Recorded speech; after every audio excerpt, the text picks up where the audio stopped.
The halls of the Galactic Council shimmered with crystalline light, polished to a mirror of perfection, yet colder than any human heart could bear. The chamber where power resided stretched into the heavens. Every species representative seated in rings of levitating platforms orbiting the central council dais like judgmental planets. And in the center, where no voice dared rise above protocol, a human ambassador lay dead, his blood a deep red contrast against the pale white floor. No alarms had sounded. No warning had come. He had merely crumpled forward mid-speech, eyes wide, mouth parted, a half-finished sentence about unity now hanging in the air like smoke. The chamber had frozen. The silence was absolute until the bark echoed. It was sharp, sudden, unmistakably canine. A sound no one in the chamber was prepared to hear, least of all after an assassination. Delegates turned toward the rear of the platform where Earth's diplomatic contingent had stood moments ago. Most had already been escorted away by council guards, but where their podium now sat abandoned, a golden retriever stood calmly, tail lowered, ears perked, not wagging, not barking again, just watching. His fur glowed faintly beneath the chamber's blue-white lighting, his eyes reflecting an intelligence far beyond what any non-Earth species might have expected. The guards hesitated. The dog made no move to flee. Instead, he stepped forward with quiet purpose and sat beside the ambassador's lifeless form. His nose lowered briefly to touch the man's cold hand. "Security breach," hissed a voice in the intercom system.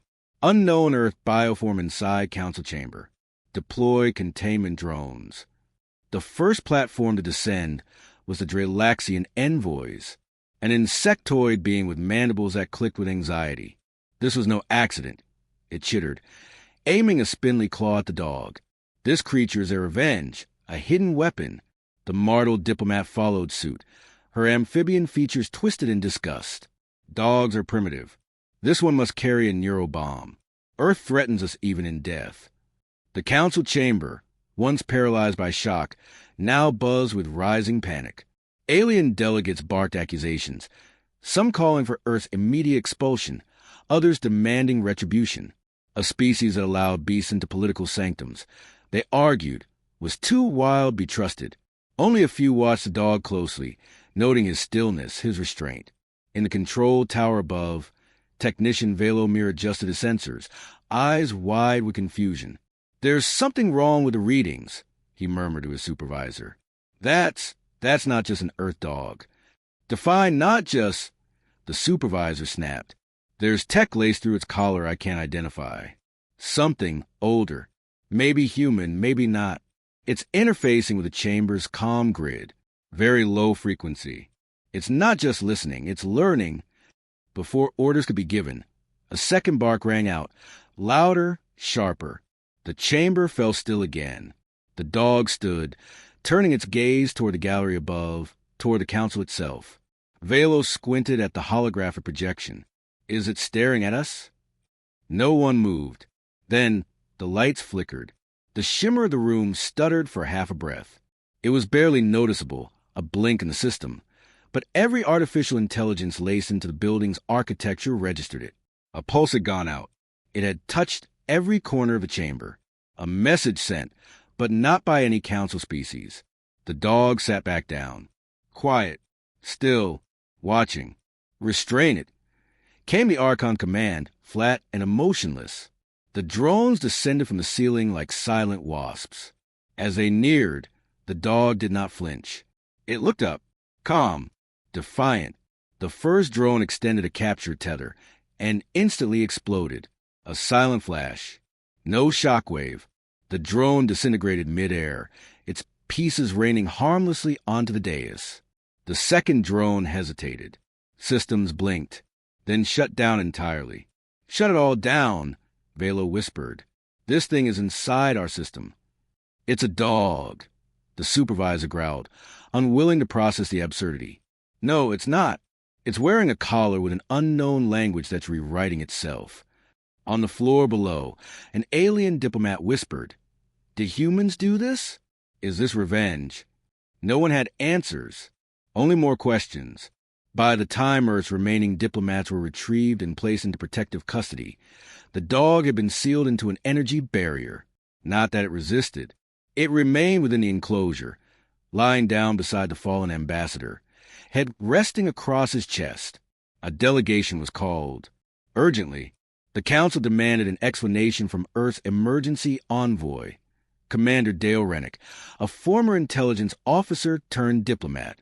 When Rennick arrived, flanked by council guards and blinking under the harsh crystalline light, his first words were not protocol. "That's Coda," he said, voice caught between awe and grief. "He shouldn't be here. We lost him 3 years ago, during the Scythe Nebula campaign. He appeared after the ambassador died," one of the guards explained. "Walked through walls, if our sensors are to be believed." "They should be believed," Rennick muttered. "You don't know what Coda is." "Then enlighten us." Rennick stepped forward. He knelt beside the energy field, looking into the retriever's unblinking eyes. Coda was part of the classified initiative. He was a companion dog, but also a Neuralink prototype, genetically enhanced, emotionally bonded to Admiral Ray Carter. He was lost during an ambush. Ray never came back, either. "So he's military?" One of the council members sneered. "No, he was family. Ray called him his shadow. If he's here now, something has changed. Something huge." "What's the dog doing?" a smaller alien asked. "It's just sitting." Coda raised his head slightly, as if acknowledging the comment, and then his collar chirped.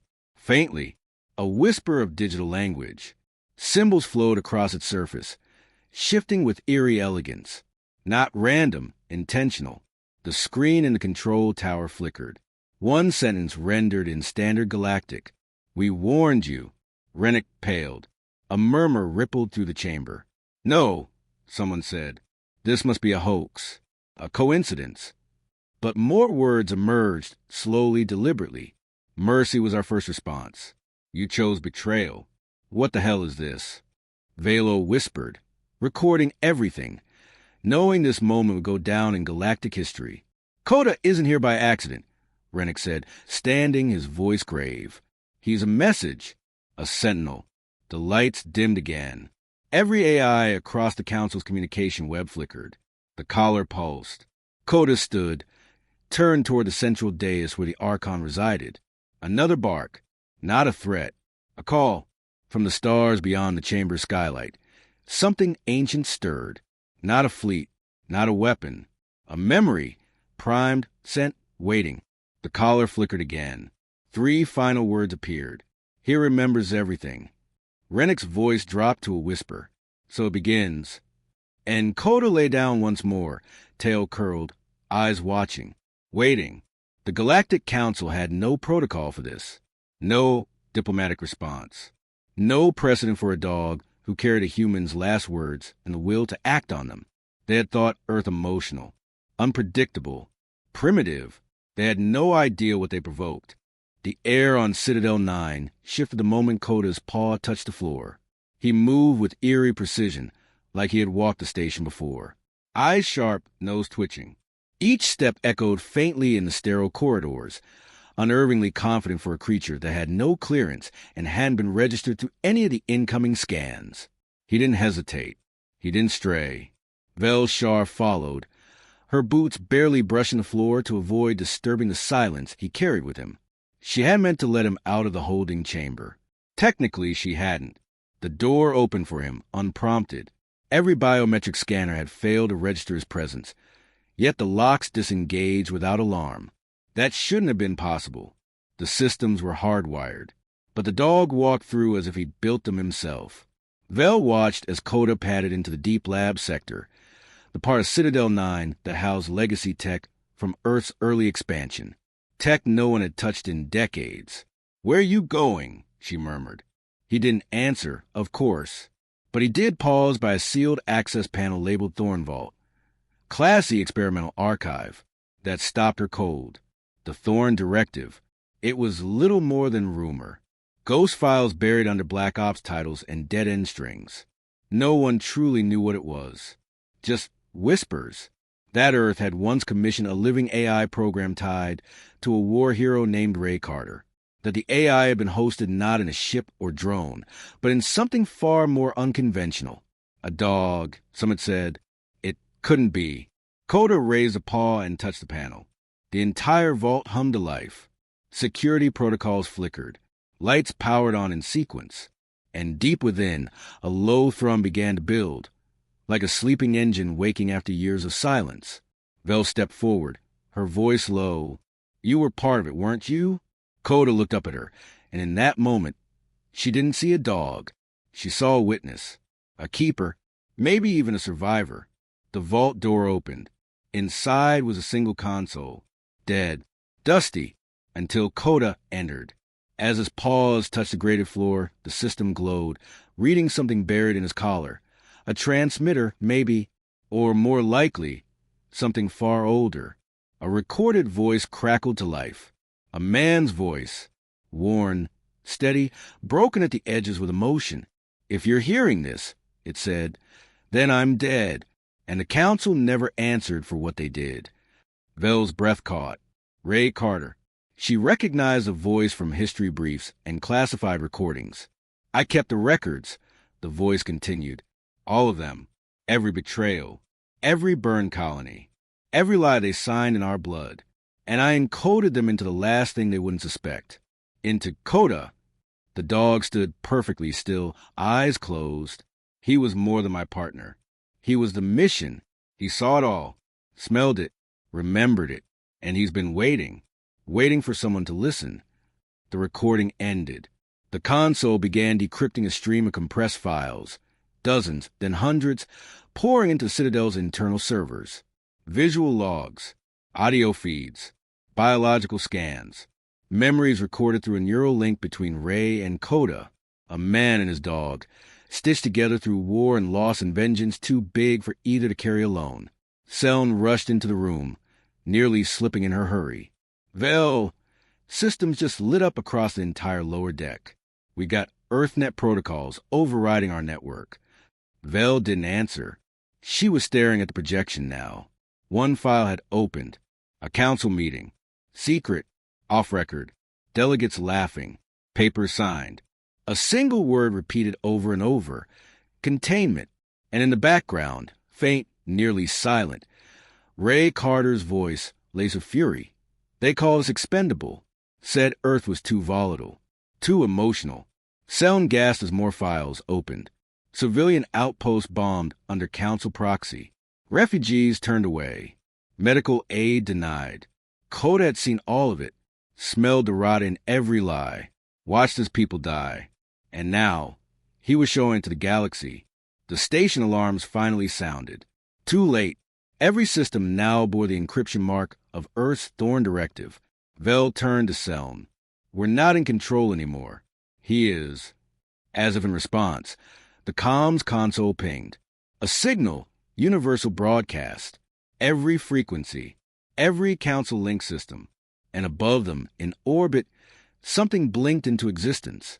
A ship, no drive signature, no known alloy, no insignia, except one, a silhouette of a dog's head. Seln backed away from the screen. "What is that?" Vel's voice was hollow. "That's the next step." Coda looked up, eyes shining, and for the first time, barked. Once, the ship responded instantly, opening like an unfolding puzzle, revealing weapons, memory cores, launch bays. But no crew. Ray Carter's voice echoed once more through the console. "Let the galaxy see. Let them feel. And if they won't, if they can't, then show them what happens when you betray the loyalty of a soldier and the heart of his dog." The lights surged. The station shook. And above them, the ship came alive. Vel whispered, "He's not just remembering. He's activating." Coda stepped into the light of the projection, his golden fur glowing with the flicker of 10,000 buried truths. The past had teeth, and Coda was ready to bite. The air grew still. And somewhere deep in the ship above, engines older than the council itself began to hum. Citadel 9 trembled under the weight of what had been unleashed. Vel Shar stood frozen in the observation ring, eyes locked on the impossible. The Terran warship Everguard loomed beyond the station's shield barrier, its blackened hull outlined in dull silver where ancient armor met starlight. Its silence was deafening. No hails, no threats, just presence. And Coda, sitting calmly in the center of the command ring, watched it like he'd seen it 1,000 times. He had. Vel's thoughts were a storm. The Thorn Vault was never meant to be found. Earth's war records, classified to extinction, should have been lost forever. But here was a dog that carried them, a creature engineered not just for loyalty or protection, but remembrance. The room still pulsed with residual code. Ray Carter's final words echoed in her memory. Asterisk, let them feel. If they won't, show them what happens when you betray the loyalty of a soldier and the heart of his dog. Asterisk. Seln entered quietly behind her. The council knows. They've dispatched a committee to intercept. Not military yet. Vel didn't turn. They'll send both. Truth terrifies them more than war. Have you seen the civilian networks? Seln asked. The Everguard broadcasted everything. Dozens of outer worlds have shut off council relays. People are calling Earth a martyr. They're calling Coda a prophet. Vel murmured. Seln blinked. You don't believe that. I believe we built a galactic empire on silence. And now the silence has teeth. The comms console buzzed. A direct signal from the Everguard. Not audio. Not video. A single data packet. Encrypted in Earth military syntax, but more fluid, as if adapted by something alive. Vel decrypted it and blinked. Coordinates. What is it? Seln asked. A location, Vel replied. Inside the Council Archive Core. Buried, hidden. A message? No, Vel whispered. A grave. Coda stood suddenly, his head tilting toward her. Without a sound, he walked to the door, pausing just long enough to let her know. He wanted her to follow. They moved swiftly through Citadel Spine, security teams parting at the sight of them. No one dared stop the dog anymore. He carried the weight of something older than the Council's flags. They arrived at the encrypted core room, sealed since the early formation of the Galactic Alliance. Only Council heads had access, until now. Coda sat before the door. Vel approached the panel and placed her hand on the scanner. Override protocol. Char Vault 97. Access denied. Coda raised a paw. The door hissed open. Inside, silence reigned. Dust floated like ghostly pollen through beams of low-emergency light. In the center, a coffin-shaped structure sat under glass, covered in frost. Data feeds ran from it to dormant monitors. Old Terran insignia faintly glowed on the panels. Vel approached slowly. As her breath fogged the glass, she saw it. Faintly etched into the side. Carter, Ray. No, she whispered. He's buried here? But it wasn't just a body. This was the interface node for Thorn itself. Ray hadn't just recorded memories. He'd hard-linked his neural patterns into the Everguard, into Coda. Vel placed a hand on the panel. The monitors surged to life. One final log loaded, never before played. Ray Carter appeared, older than in the earlier memories. Scarred, tired, but steady. If you're seeing this, the Council still controls history, he said. We tried diplomacy. We tried forgiveness. And we were told to wait. Always wait. For justice. For truth. But my people died waiting. My daughter died waiting. Vel's chest tightened. They buried my memories, Ray said, but they couldn't bury Coda. He remembers everything, and he never forgets who loved him, or who ordered the bombs. The screen blinked. A brief flash of Council command signatures. Then black. Coda pressed his nose against the glass, a soft whine escaping his throat. It didn't sound like grief. It sounded like purpose. Vel turned to Seln. He didn't come back to fight. No! He came to remind them what they buried. Suddenly, alarms flared. Red strobes danced across the corridor. Seln swore. Council fleet just warped in. Not a committee. Full battalion. Orders. Neutralize the ship. Capture or destroy the source of the leak. Vel turned to Coda. You already knew they would come. The dog didn't respond. He moved toward the far end of the chamber and pressed his paw against a small panel embedded in the floor. The glass coffin began to lower. Outside the station, the Everguard pulsed with power. Council ships surrounded it like carrying around a wounded beast. They barked commands over open channels, ordering it to stand down. Threats, timetables. The Everguard never answered, but its message had already passed. Vel looked to the monitors. Dozens of outer colonies were now offline, dark to the Council, but not silent. They were reorganizing, speaking Earth's old languages, raising old banners. Coda walked beside her, his tail flicking once. His eyes met hers, something ancient in them. Not rage, not vengeance. Duty. You're not asking for war, she whispered. You're asking for them to see. And if they won't... She turned to Selm. Prepare a wide-beam transmission. What do we send? Vel reached down and gently unclipped the tag from Coda's collar. It was simple. Brass. Scratched. It read, Asterisk property of Ray Carter. If found, he's probably nearby. Bring bacon. Asterisk. She smiled sadly. We send them what they forgot. Outside, the Council ships prepared to fire. Inside, Earth's last loyal memories stood waiting. Not for battle, but for acknowledgement.